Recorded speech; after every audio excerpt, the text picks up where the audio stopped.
Bonjour, aujourd'hui nous allons vous parler de consommation avec un bilan 2022.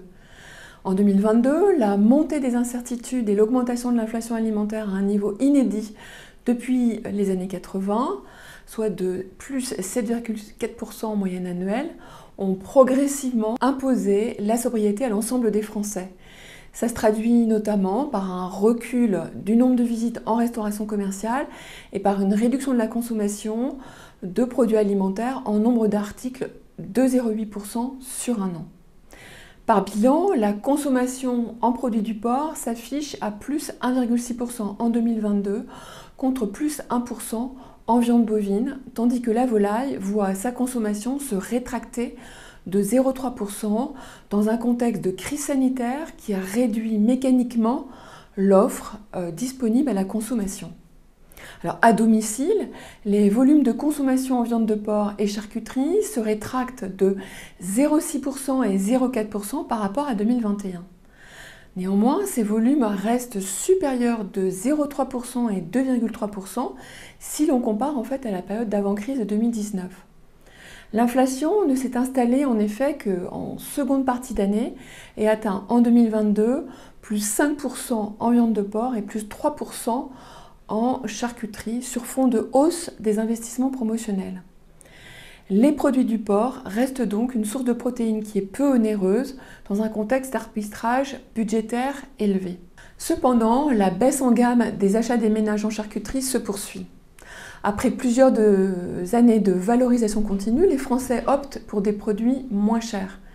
En charcuterie, les marques de distributeurs gagnent 1,2 point de part de marché en dépenses en 2022 sur un an, principalement par effet volume dans un contexte favorable de hausse des investissements promotionnels. Par circuit, c'est l'hypermarché qui a renforcé son image d'attractivité prix et ainsi regagné 0,4 points de part de marché dans les volumes d'achat de charcuterie après plusieurs années de recul. Alors, les arbitrages s'opèrent aussi par rayon au détriment du rayon traditionnel, puisqu'il est considéré comme plus cher et associé à une dimension plaisir plus importante. Dans le même temps, seulement 25% des consommateurs français déclarent ne pas vouloir économiser sur leur alimentation. Donc avec un écart de prix en charcuterie de plus de 20% en valeur du libre-service, les volumes du rayon traditionnel poursuivent leur déclin à moins 4,5% sur un an. Les circuits spécialisés, des artisans bouchers charcutiers et traiteurs, majoritairement orientés à la coupe, n'échappent pas à ce recul volume avec moins 10,6% en viande de porc et moins 8% en charcuterie, loin de l'embellie de 2020 et 2021.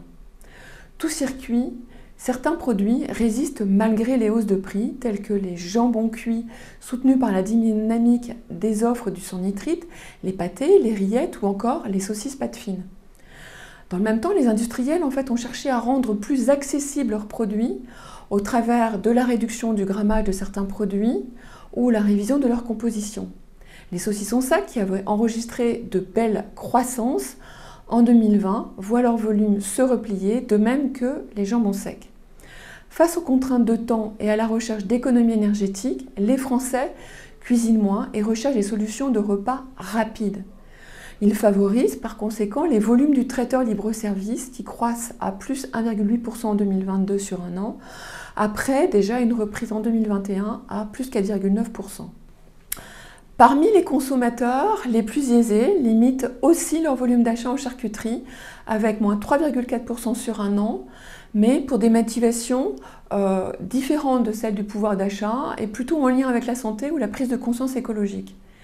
Quant aux seniors, les volumes des 65 ans et plus augmentent de 6% en charcuterie en 2022, tandis que ceux des moins de 35 ans sont en recul de 4,2%. Au final, en 2023, les comportements des consommateurs devraient s'enquister sur un choc d'inflation qui est plutôt amené à s'installer, avec à la clé de nouveaux arbitrages. Néanmoins, contrairement à la crise de 2008, la recherche de plaisir et de sens qui conduit une part des consommateurs à privilégier les produits identifiés par leur origine, leur supériorité relative en goût est bien élevée, constitue autant de relais de croissance qui n'avaient pas cette résonance à l'époque. Au revoir et à bientôt sur Ecoport pour une analyse du premier trimestre 2023.